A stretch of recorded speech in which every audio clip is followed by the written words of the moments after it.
In this video, we'll explore something that happens to all of us. Those moments when someone pushes your emotional buttons and suddenly you're reacting in ways you later regret. We'll examine what these buttons really are, how they are wired into your brain, and why traditional advice to just stay calm almost never works. So let's get started. Before we get to the techniques, let's figure out what truly pushes your button. I want all of you to take a moment to think about what actually sets you off. For me personally, it is when someone disrespects me or my time.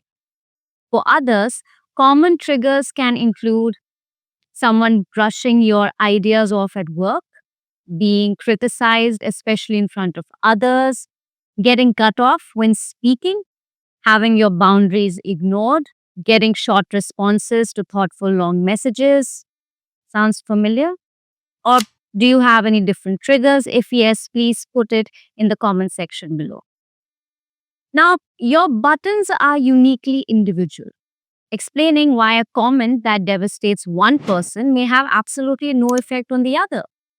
So, your specific buttons basically reflect your personal history and past experiences, your core values and priorities, and any unresolved past conflicts. Also, your identity and your self concept. They often connect to core values and past experiences that shaped your understanding of threats and safety. They fire off, automatically using past brain pathways that skip past your thinking brain. That's why just trying to control yourself rarely works. Let's say you worked hard on a client proposal, spending days and nights and weekends perfecting it. While presenting to your team, your colleague cuts you in saying, "We tried this last year and it failed. This won't work." Instantly, your face flushes, your heart races, your mind goes blank.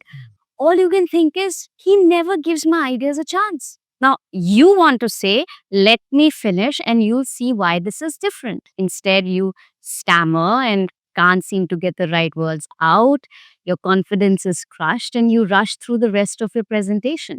To spot your trigger patterns, you need to notice a couple of these things. Situations that always get under your skin, the exact moment you feel yourself getting upset, how you typically react, right?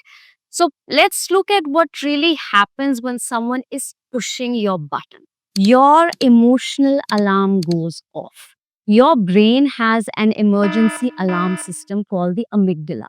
This alarm fires in just 74 milliseconds, faster than you can blink. It reacts before you're even consciously aware of the trigger. That's why when you feel triggered, before you even realize it's already happening, your thinking brain tends to shut down. Now, the front part of your brain that handles logical thinking, which is your prefrontal cortex, actually gets less blood flow. It's like your mental brakes stop working when you need them the most. Research also shows that thinking ability drops by up to 27% during emotional moments. This is why advice like just think logically does not work, because your thinking part of your brain is offline, it's shut down. Your body goes into emergency mode. Your brain, it releases these stress hormones like cortisol and adrenaline. Blood rushes to your muscles instead of your digestive system. Your heart speeds up and your breathing changes. So your body is now preparing for fight or flight even when you're in a meeting room. But here's the good news.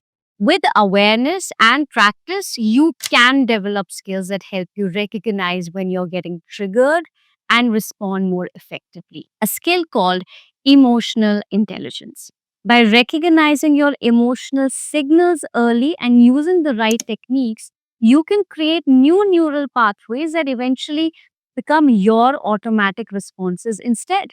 Now, research shows that your emotional reactions follow specific patterns that are very unique to you, like your emotional fingerprint. And these patterns follow a simple structure.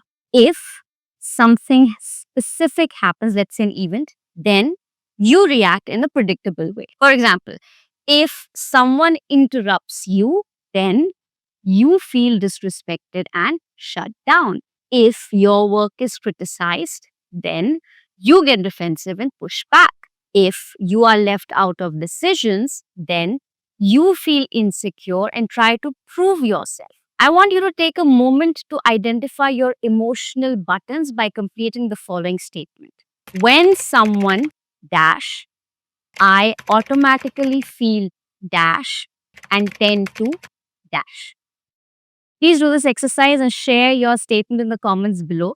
Naming your triggers is the first step to changing it. Now, let's discuss 3 simple techniques that you can start using today. This first technique breaks the chain reaction when you're triggered. So, when you feel that button being pushed, immediately do a specific physical action, like putting both feet flat on the floor or touching your thumb and finger together or taking one slow breath with a 4 count exhale. Now, this physical action breaks the automatic response. It's like hitting a pause button before the emotional flood takes over, giving your thinking brain a chance to catch up. I want you to try it now. Pick a simple action and picture yourself using it the next time someone is pushing your buttons. The second technique that works is by changing how you interpret what happens to you, your perception. So here's a more detailed breakdown. When someone pushes your buttons, it's usually not the event itself, but what you think it means that causes your reaction. So this is how it works in practice. When triggered the next time, pause and notice your automatic thought. It could be, oh, they're ignoring me, or they don't like me, or they think I'm lazy, whatever, right?